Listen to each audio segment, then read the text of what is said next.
Here we are with Broken Worlds, Exalted, the Skeleton Keys. Or is it just Skeleton Keys? You asked this last time, too. It happens every time. It's just Skeleton Keys. Every time.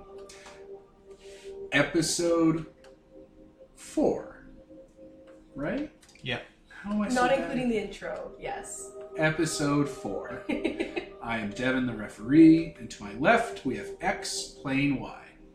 Nicole playing Tepet Burrell, the air aspect Dragonblood, who is the hunter.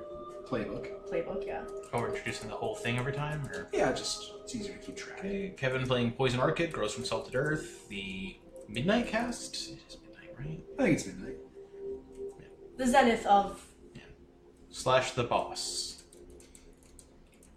Alright, gang. Let's do a brief recap of what happened last episode. We finally went out to find the bandits that had been plaguing the countryside. The Hungry Ronin. Yep. We intimidated them into subjugation and, escorted them away. That's right. With the help of a Neoma and their living armor, you were able to guide the Hungry Ronin mercenaries, mercenaries turned bandits, from their redoubt out in the mountains to somewhere else. Away. Possibly back to wherever it is they came from. So, I think where we last left off, you were on the outskirts of Ten Gods Mountain at this small fort structure in the ever-present Stygian rain. You and your minions. Yeah. I guess we've gone down to the basement of the monastery / fort to, Yes, there was a corridor system that led to where the Hungry Ronin were storing their ill-gotten gains. You learned that a great majority of their goods were being diverted to a hole in the ground that seems to be connected to the labyrinth. A very unpleasant place indeed.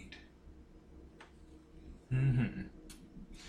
There is a eerie, ever-present howl coming from the hole, like a pressure differential, as wind sharply and sourly runs over the teeth of the broken stone at the opening. That kind of feeling you get when you suck on air that's cold and makes your teeth hurt. That kind of sound.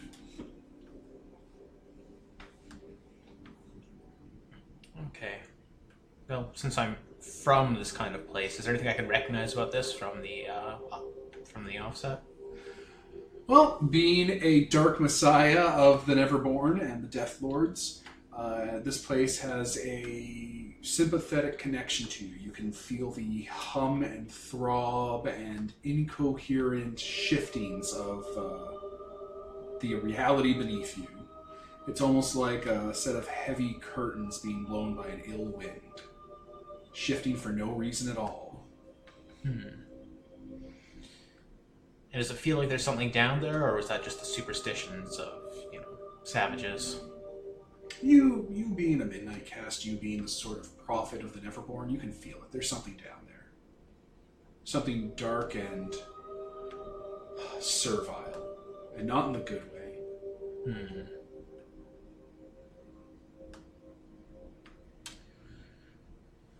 Likely, whatever it is, it will remain down there rather than crawling out, until its power grows. Unless it gets hungry. Which, Sorry, continue talking. I didn't mean to interrupt you.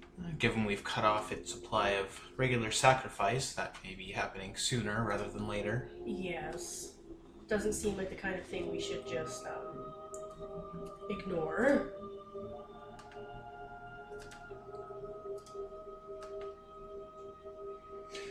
The material you can see kind of just... this place is ever-presently dark. It's just the nature of Ten Gods Mountain in the underworld. So you have lanterns and fire and various pyre flame that you use to illuminate things and bring light to the area. Or the weird anti-light that you produce from your anima bonfire.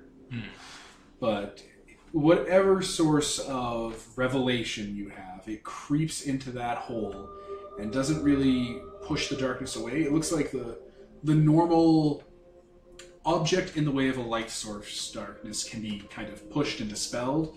There's a deeper, darker, inkier type of shadow that's just kind of brewing on the top like a mist. And from the parts of the structure in there, you can see it has that organic Giger-esque design to it, where it looks like it's part alive and part almost mechanical, but not in the modern kind of steam engine way, like pulleys and wheels and aquifers, very classical world kind of mechanisms. Just kind of jutting out and has a squishy, almost resiny organic feel to it. Shall we investigate further? I don't want to go down there. That place is horrible. I am wondering, so can I see that too, or can he just... Yeah, you can both see it. You can see kind of like imagine like two layer, like deep water and shallow water. You can see the clear water on the top, but it's too deep and cloudy underneath. The darkness really has a lot of qualities to water once you get really around to it in the underworld.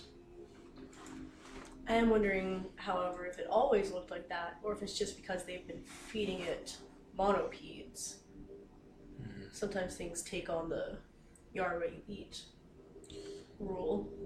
Or simply by sacrificing, they've made the entire thing more powerful over time, thus fueling their own problem. Yes. You do not wish to investigate further with me, then? I'm sure you and your...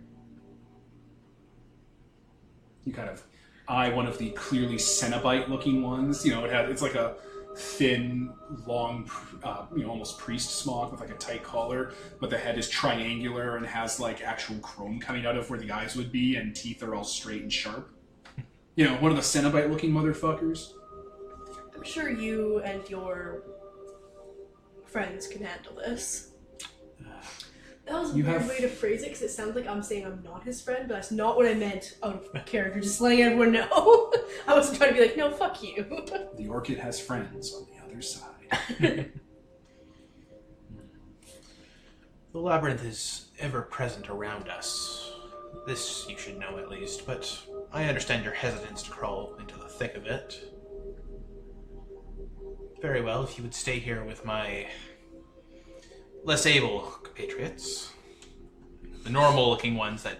The ghosts? Yeah, the ghosts that wouldn't be devoured immediately, or would be. Now, should I roll sense motive to see if that was supposed to be a fuck you? Because it sounded like a fuck you. I mean, I think you could decide whether or not you figured that out.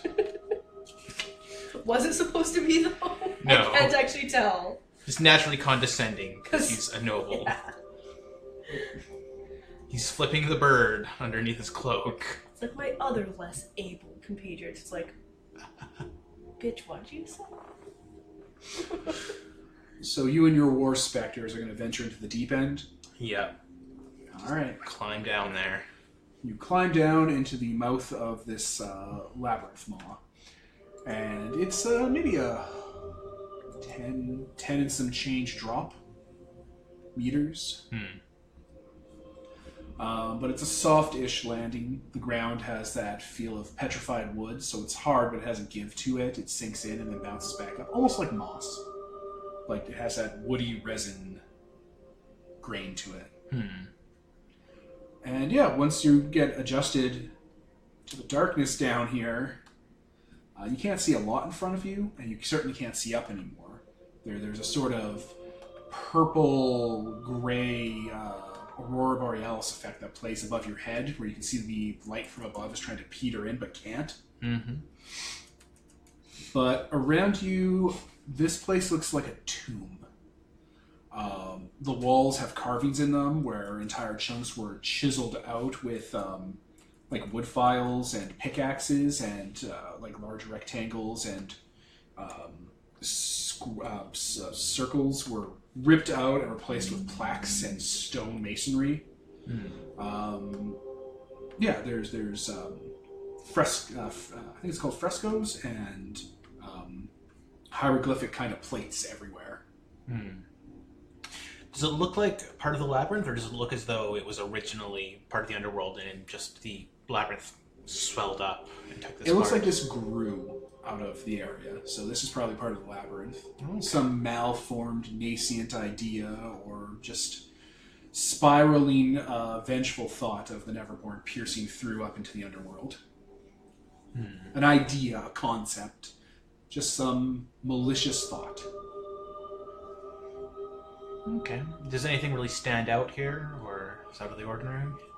You can see that a lot of the grave goods and treasure that the ronin were hucking in here has been collected into like shelving that's been carved in and put on like flat kind of mausoleum tables on display.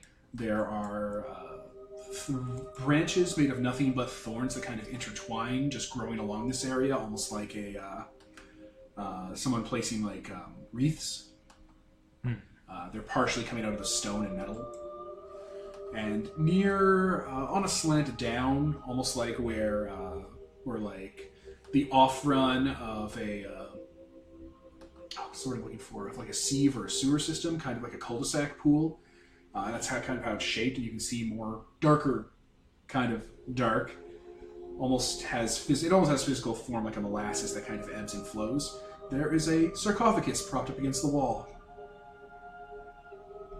It has an extended pentagonal shape where it's like flat at the top, sides, and then long sides and a bottom.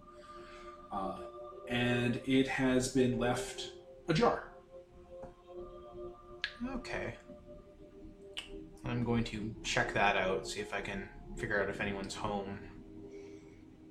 When you approach it, you can see the carvings on it depict classic post-shogunate, maybe to your educated mind, early realm designs and signifiers of the elemental dragon of Earth, Messiah. Just his iconography and the sort of references to the element of Earth from the Quicklands kind of marks this place.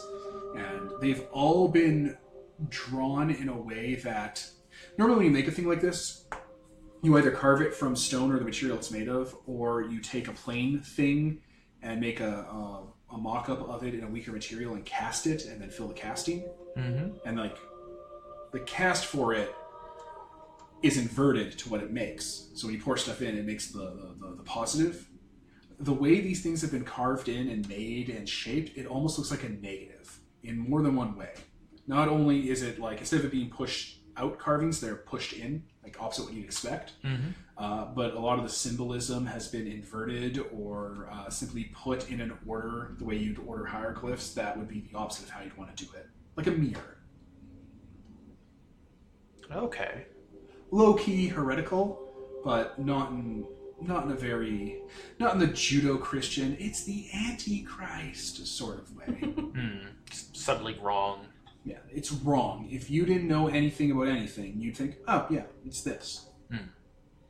But it's like taking a second look at a texture in a video game and being like, wait a minute, that's not right. Looking around the rest of the place, does it all seem to match that? Where everything's backwards, or...? Yeah, it has that same aesthetic of being done wrong. Like, the feng shui of the area is ordered incorrectly. The way the tables are set up, the way the Fresnos have been angled, it's just set up to accept visitors in the wrong way. I don't know if you call feng shui the same as geomancy, but the order of this place is incorrect. It would create a lot of buildup and blockage and bad sort of karma in the area. Okay. Not immediately fixable either, since these are carvings and whatnot. I mean, not fixable in the way that you probably want to fix it, I'm guessing, because this is just part of the labyrinth. It's nothing you really want to salvage. How does one normally, like, seal off a part of the labyrinth from the world up above? Presumably kill everything you see and salt the place. That's how people that's how people who aren't exalted deal with it anyway. Ghosts and specters or ghosts and shades and the friends of the dead. Alright. Well, how would an exalted deal with it then? Rearranging the geomancy of the area, sorcery, Not my forte. What? We were just discussing that I could have taken geomancy. Demanding whatever controls this place or whatever has dominion over it to make it stop. Okay. Filling it with stone, just like collapsing it on itself, hurting it enough that it doesn't grow back. You're a midnight? I think we said we were a midnight cast. Yeah. You're a midnight cast, so you have intrinsic dominion over the spirituality of the underworld. You're a prophet of Oblivion. Okay. And if there's one thing Oblivion probably, isn't squeamish about, it's masochism. So giving their prophets the ability to, scour themselves, like Oblivion's prophets giving their prophets the ability to scour them, is probably right in the wheelhouse there. I guess I'm going to take the lid of the sarcophagi and just kind of peel it out of the way. The interior doesn't have an occupant. There are definitely scratch marks on the inside of the lid, long, deep kind of wounds, and it looks like desiccated, like hard vegetable foliage, like leaves you'd see off of like stone fruit and vegetables. Has like an autumn crunch to it when you pull it all away. Okay. I guess if I'm not seeing anything in here, I'll just give the command to have my men start to take things out of here. The equipment, the stolen goods. All right. Your guys basically build a person chain and start pulling stuff out. This goes on for a few moments until you feel a presence in the area. Something's been drawn back here. There's slight cracks and crevices all over this place that probably lead deeper into the labyrinth, and whatever was here, lives here, had probably been moving through those, and you could feel it returning, as if this was its fetter of sorts. The almost geode-like womb it was born from. Okay. Kind of raise a hand in the direction of my men to stop for the moment. Here it comes. All right. Let me just... Yeah. There's a crack kind of... the middle between yourself and the lip you've been using to ferry goods out, and a mist starts to pour out. The mist isn't made of water or moisture. It's more like ground up gypsum and coal dust, just sort of spilling out of the crack.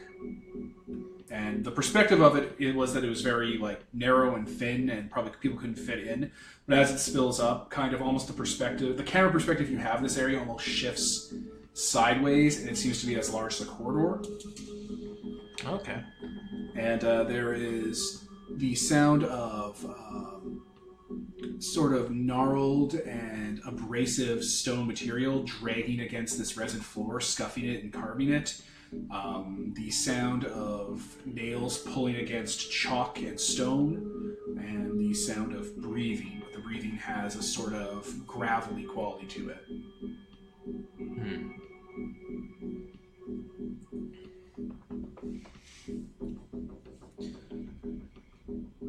I'm afraid these offerings were not the supplicants' things to give, and thus I must take them back. A voice echoes from the corridor as two hands wrapped in funerary bandages, but they've been peeled back almost from abrasion and shredding to reveal dead man's hands that have the tips have been kind of carved and shredded into talons and look partially fossilized. There's stone deposits coming out of them to make them larger and thicker than they would be. Kind of comes to each end of the corridor and starts to pull its body forward. The dead don't care where their supplication derives from. What is given to the grave stays in the grave.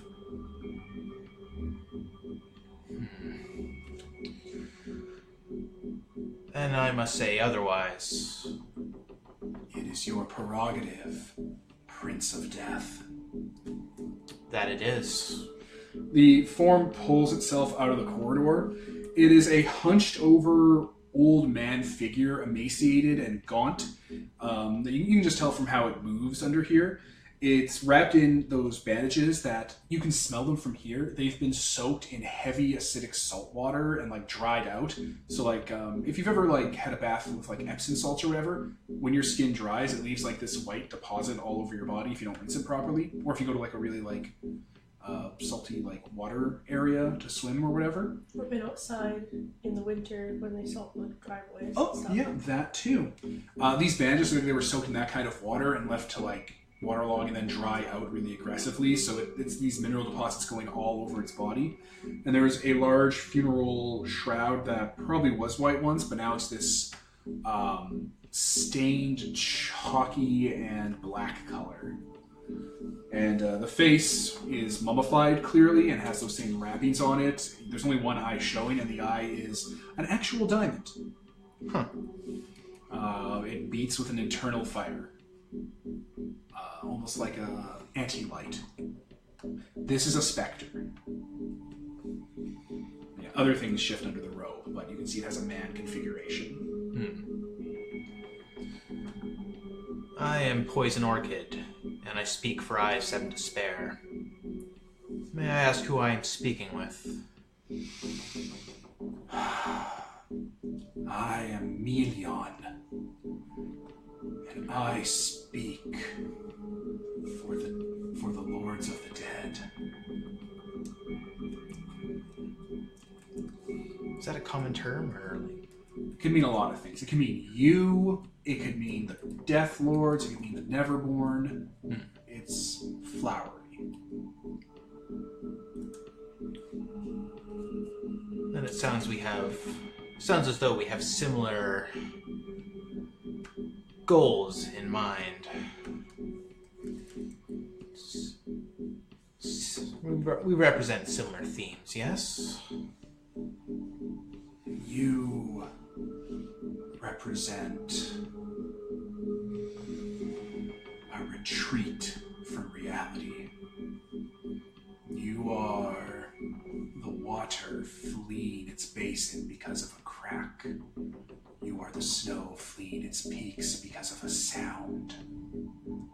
You are the leaves fleeing the tree because the trunk has become rotted. And what are you? I represent all that will be, all that has, and all that is inevitable. I speak for beings so large, the mountains and skies and gods had to shout to remind them that they were real. I speak for the anti-titans.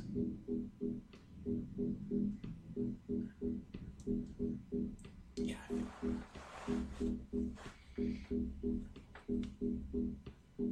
And what is your purpose here? Surely something of your ability has more to do than to simply feed upon the meager offerings of desperate bandits. Purpose I have none. Will itself is compromise to the inferiority of those who rail against inevitability. I am the oncoming storm. I am the natural darkness. I don't need the light to define me. I had not existed for a very long time before your souls men drew me up from my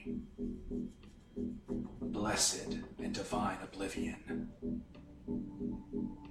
In existence, I will burn through all worlds and remove all definitions and lines that divide each other from the dark.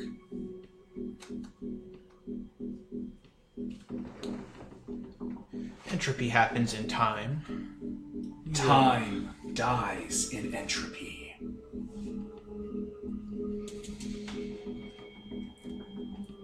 Time is a cowardly dragon that flees a war it cannot win.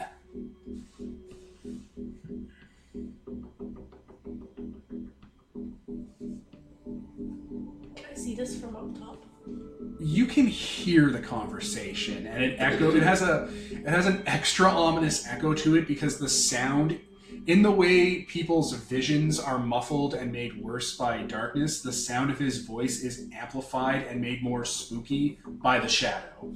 Like, humans are actually afraid of things in the dark and stuff. This darkness is so ever-present and his voice so corrosive, the shadow actually acts as an amplifier for those spooky effects, but auditory-wise. Only the worst parts get through, like cat eyes in the dark. So basically his plan is just be here and...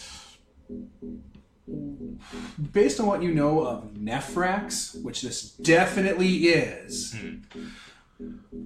he probably just came into being recently and has been feeding off of the quote-unquote worship/supplication, because they feed off supplication that the bandits were giving it, and once it starts to ramp itself up, it's just going to take and take and take and take, and it will never stop. A malignant idea from the feudal lords at the bottom of the world, given root in the minds of a bunch of bandits. Those who you fed upon are now have left, which means you will have nothing. I would suggest moving elsewhere. I will move across this entire world. I will move everywhere. As your kind does. But there is nothing for you here. I can feel otherwise. Your pale shielding of the people above shall not go unrecognized when the judgment comes.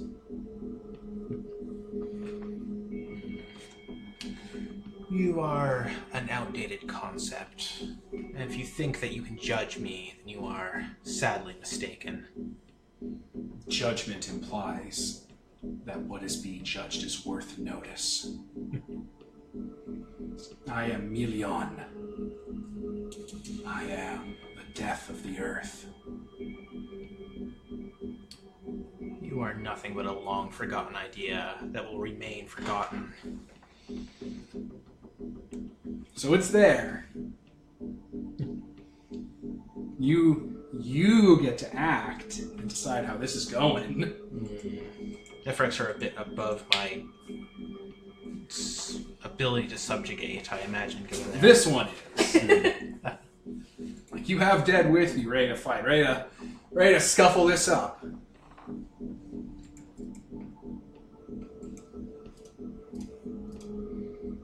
It's up to you how you want to handle him. Okay. Just trying to figure out how I can handle him. I'm gonna look at the rolls and whatnot I can do. Sure, let's just. And we're back. And now, this is where the fun begins. Orchid, you have a Nephrak here ready to throw down. What do you do? Okay, Orchid takes his jug, kind of like holds it up and releases the light that he's been gathering over time from the world above into this area or into this world of darkness, and just lets it shine through this entire area. You're gonna blast Emilion with the light of the underworld? Yeah. Alright, I think we discussed this to get an advantage over him. You're doing an acuity move, as you use occult supernatural abilities to exorcise him. So, acuity, go! Okay, Was that double ones? yeah, that's double ones. I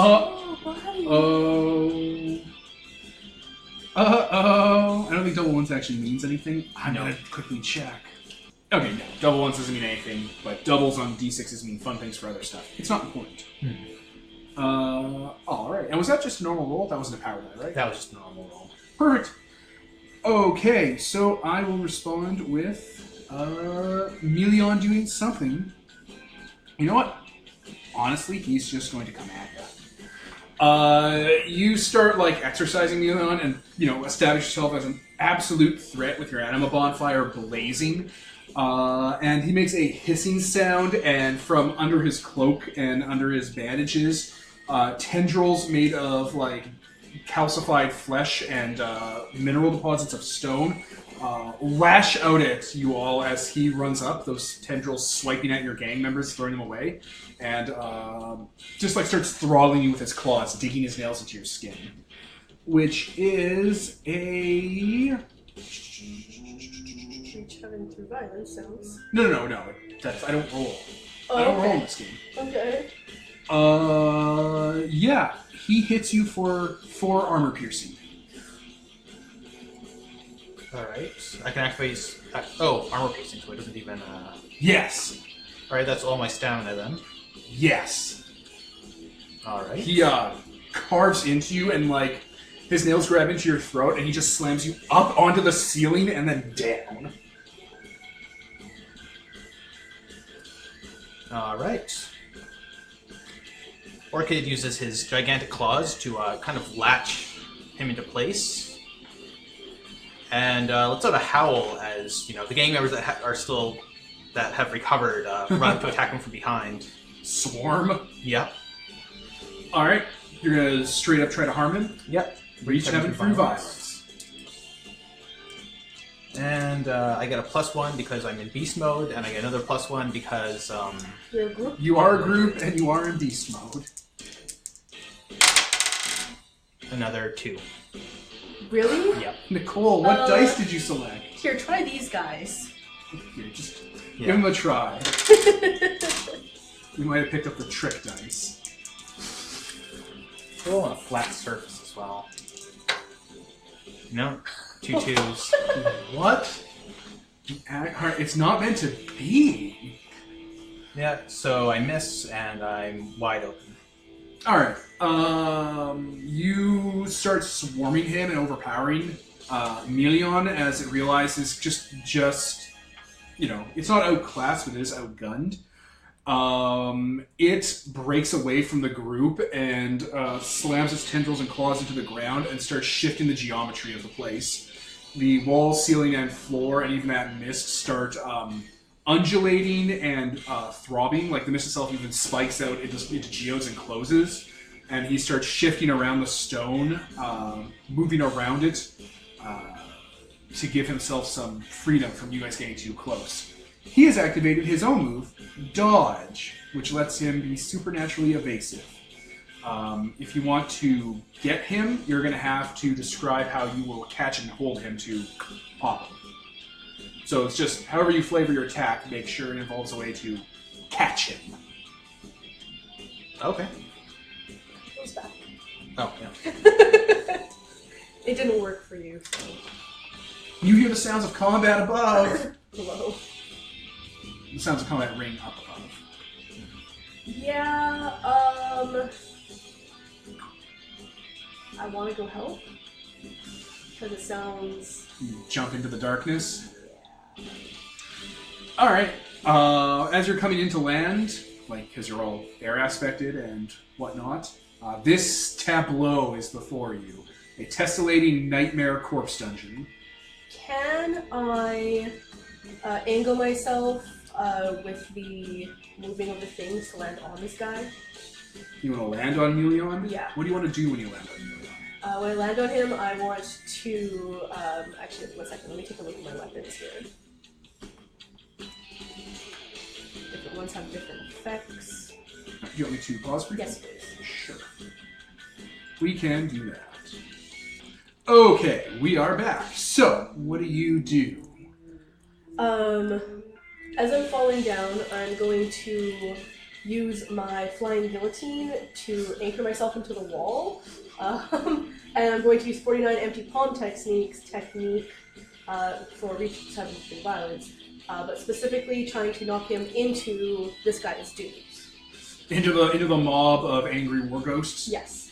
Alright, so you have a chain hook anchored to the ceiling and swing your way in and then let off basically a ki blast of air from your hand. Yes, because I'm air ass. A maelstrom of chi. Precisely. Awesome. Reach heaven through violence. So that's just 6. Oh, wait, actually.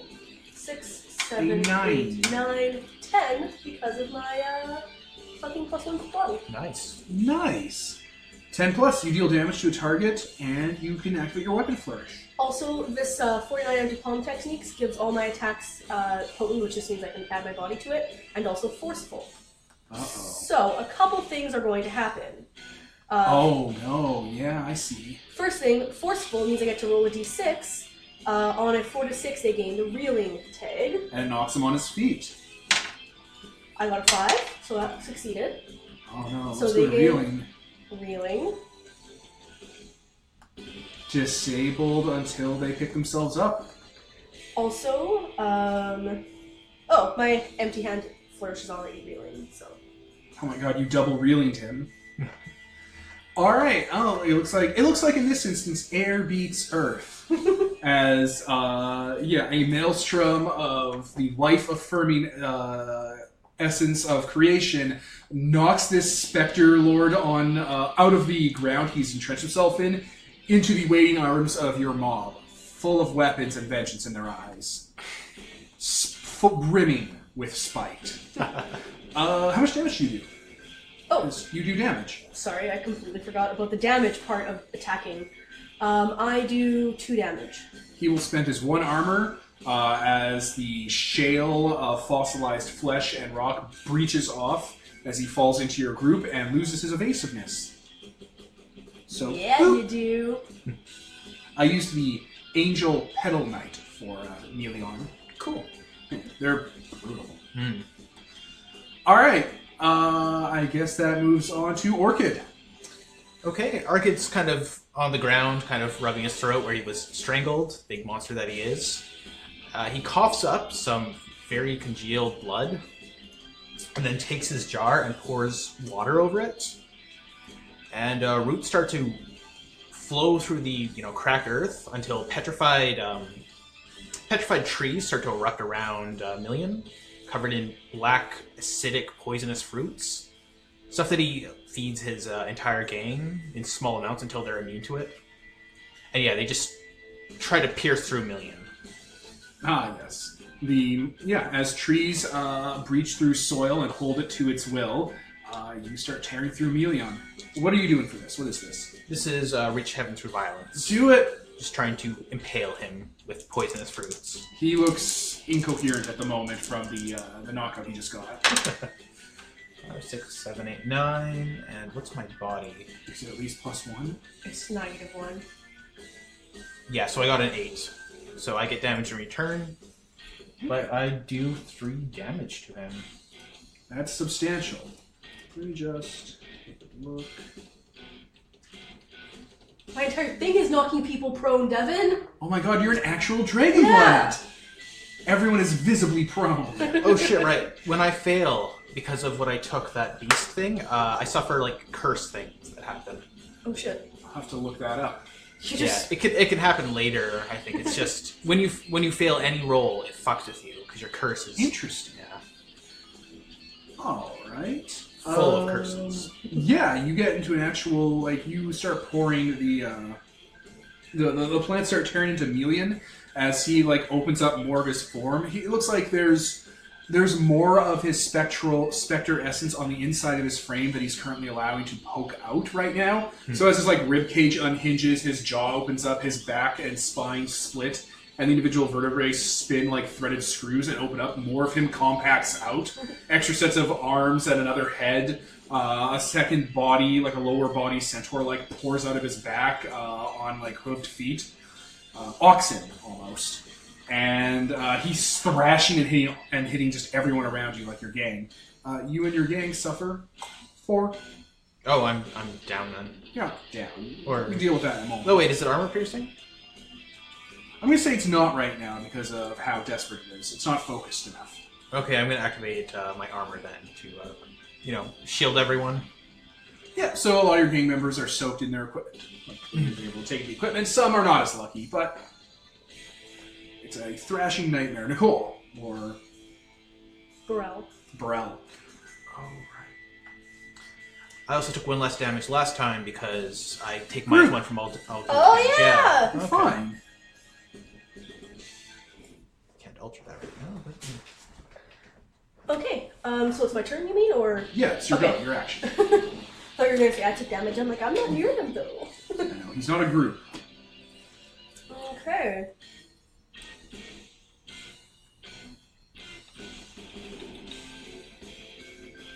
I think I might basically do the same thing. Hold on here. Alright, we're back. So, what are you doing, Burrell? I'm going to, as I swing, I'm going to disengage my flying guillotine, wrap it around one of those branches as I'm going through, and use my feet to air kick him into the people again.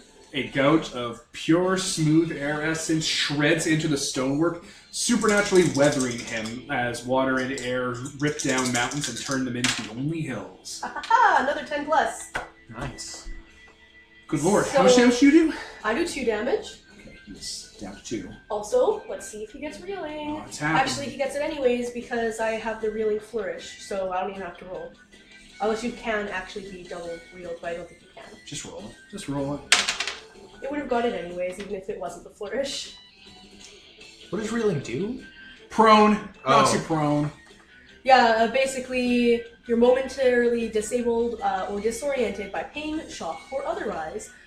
A reeling NPC cannot deal damage, and any other actions they take are far less. But you couldn't have damaged those people last turn. That was He did a result. thing to allow him to do it. Okay, fair enough. But and also, yeah, any other actions they take are far less effective. Yeah. It wears off after a few moments, though. Orchid. Okay. Your air aspect ally comes in and starts just tearing into this thing from a distance. Melion is being pulled apart. You can see like more of it unfold. Like avalanches of fossilized parts and equipment. You see hands with swords and weaponry pour out, and like the remains of animals and structures basically interwoven into the fabric of its being pour out. Almost like an idea that's been unspooled. Okay, I don't have ranged, so...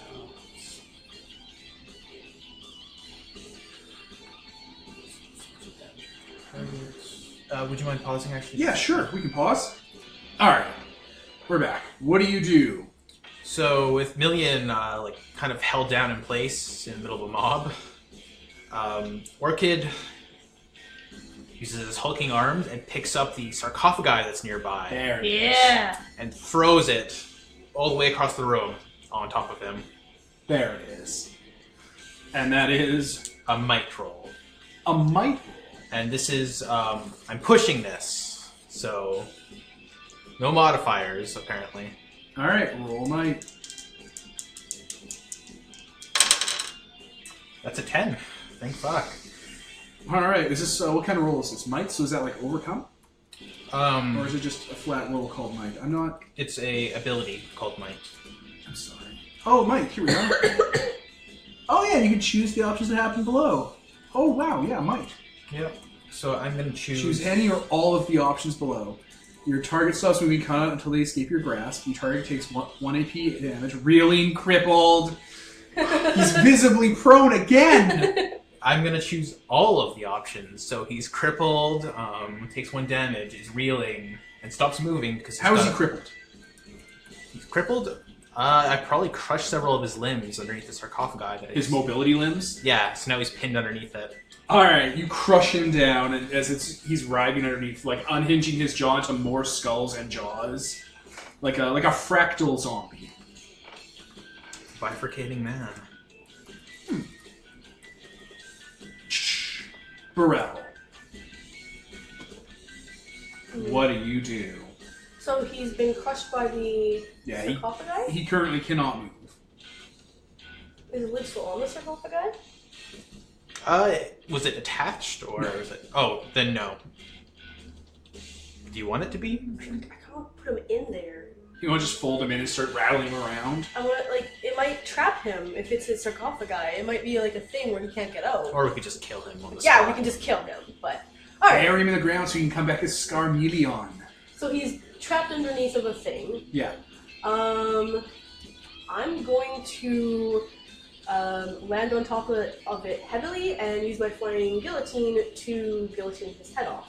Reach out through violence? Yes. Reach out through violence. We love violence. 10 10 again. Nice. So That will be the end of Melion, the Earth Nephrak. You come down with a torrent of elemental energy as he's pinned and crushed under his own sarcophagi.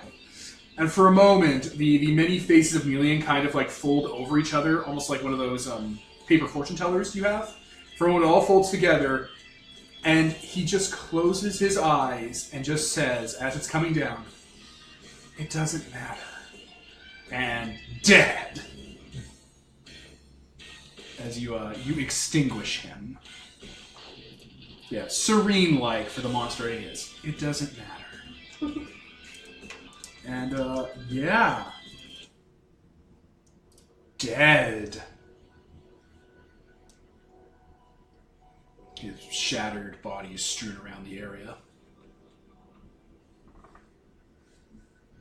any sign of the loot? You guys were hauling out here, remember? Yeah, it's all in one corner Oh, on the okay. tables. Yeah, he was stealing already. That's how this fight started. I didn't hear that part. A ill wind blows through the catacombs from that quarter he came out at, as bits and pieces of him are basically rusting and turning to dust and breaking down and just being blown into the corridor away. Almost like a reverse breeze. Like the effect would be if someone was blowing like dust and wood chips out of like a leaf blower or a vacuum and then ran it in reverse. It looks unnatural. Or something like an effect we see in the old Sam Raimi Evil Dead movies. Like it's a weird camera effect where they play with the pacing of the clock in the camera For screen. frame. Yeah, the frame rates. Yeah. It's a weird backwards frame rate effect. Does anything of him remain? A broadsword, like not a diclave, not a straight sword, but an old barbaric-looking broadsword, pitted and scarred, made of bronze, and just covered in rust.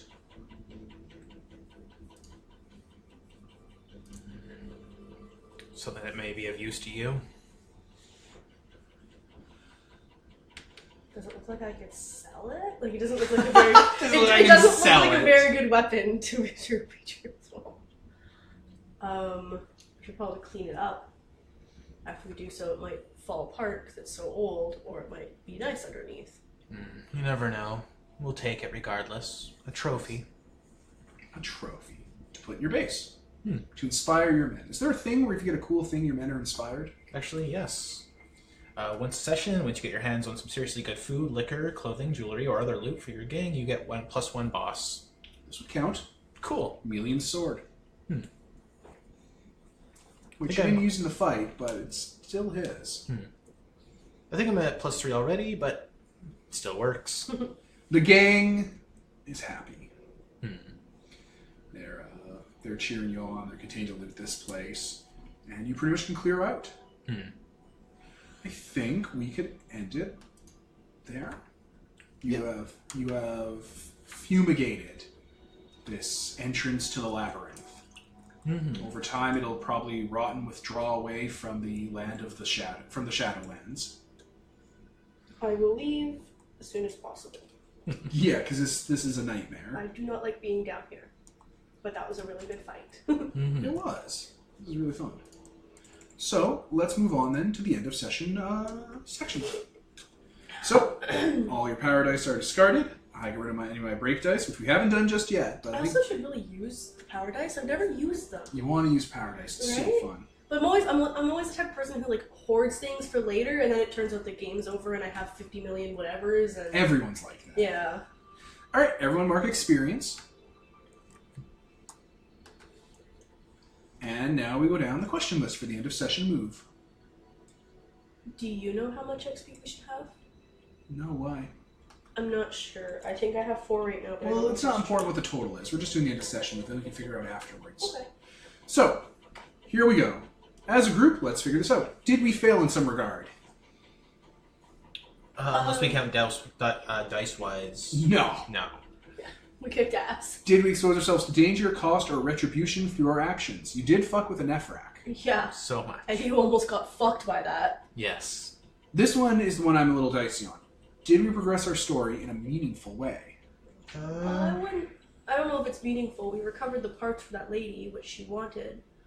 And what did she say she would give us? Well, you haven't recovered it to her just yet. Yeah, that's fair. And the Nephrak itself might not have been a problem. It might have. It's unclear. I don't know how pressing it was to your concept of make Ten Gods Mountain better. This was more of prevent Ten Gods Mountain from getting bad in a somewhat future. Mm-hmm. I think it's just the two for this session. If that's all right with you guys. Yeah. All right. Well, then we will wrap this episode. I was Devin, the referee. Nicole. Kevin. And this is sponsored by Nobody. Signing off.